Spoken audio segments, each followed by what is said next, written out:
I climbed into the car, slamming the door shut with enough force to rattle the windows. Ariana's eyes widened with fear as I jammed the key into the ignition and floored the gas pedal, the tires squealing as we shot forward.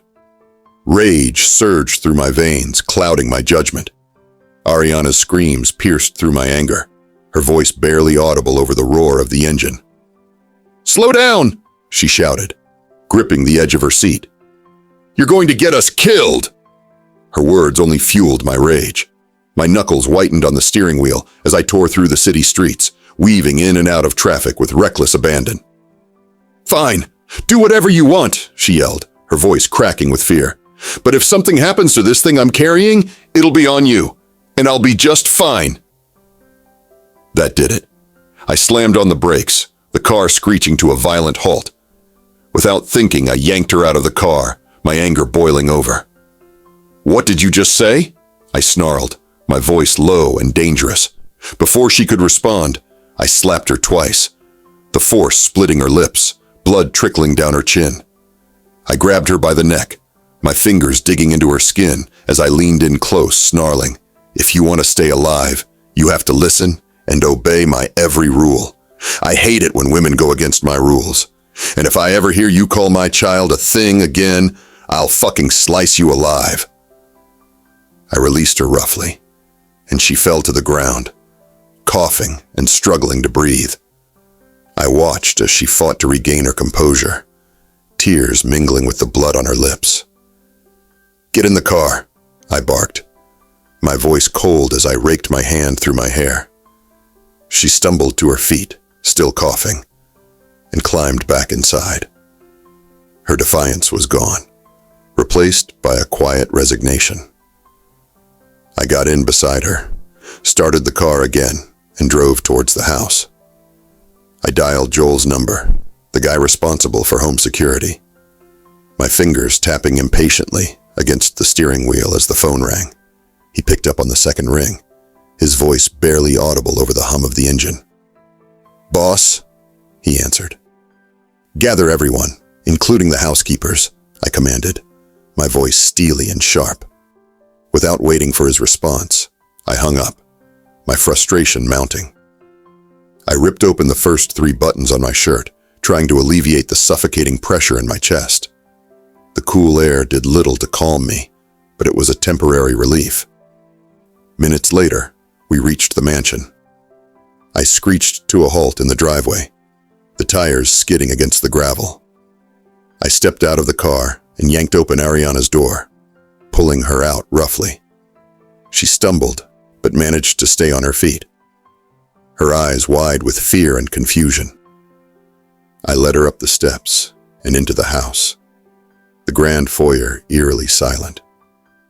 Joel and the rest of the staff had already assembled, their eyes filled with a trepidation. I shoved Ariana towards the center of the room, my gaze sweeping over the gathered faces. Reaching behind my back, I pulled out my gun, the cold metal a familiar weight in my hand. Without hesitation, I fired. The bullet whooshed past Joel's ear, the sound sharp and violent, slicing a thin line across his skin. Ariana gasped loudly before clamping her mouth. I holstered the gun, my eyes never leaving Joel's. "Why in the hell would you allow my wife to leave the house without security, most especially without my order?" I demanded, my voice a low, dangerous growl. Joel remained silent, his head down. The silence was heavy, oppressive. I took a step closer to him, my fingers twitching with barely restrained violence. "Answer me," I barked, my patience wearing thin. "It was a misunderstanding, boss," he stammered, his voice trembling. "I thought it was safe, that she had your permission. I didn't realize..." "Didn't realize?" I interrupted, my voice deadly calm. "You didn't realize that you overstepped your boundaries? That you put her life and my child at risk?" Joel swallowed hard, his fear evident. "I'm sorry, boss. It won't happen again." "Damn right it won't," I snapped. "Because if it does, you'll wish that bullet had found its mark." I turned to face the rest, my gaze sharp and unforgiving. "As for the rest of you," I said, my voice cold and unyielding, "if anything like this happens again, I have bullets reserved for each and every one of you. I trust I've made myself clear." They nodded quickly, their eyes fixed firmly on the floor, their fear palpable.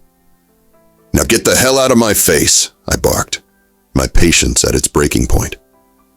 When everyone dispersed, I turned my attention back to Ariana, who stood frozen, her eyes wide with alarm and disbelief. The house seemed to hold its breath as I stepped towards her, my expression hard. "Now it's your turn to face the consequences of your actions," I said, my voice cold and cutting. I seized her wrist with a firm grip, dragging her towards the staircase. She stumbled slightly, struggling to keep up, her fear evident in the tension of her body. I opened the door to my room, leading her through the private entrance to my favorite place.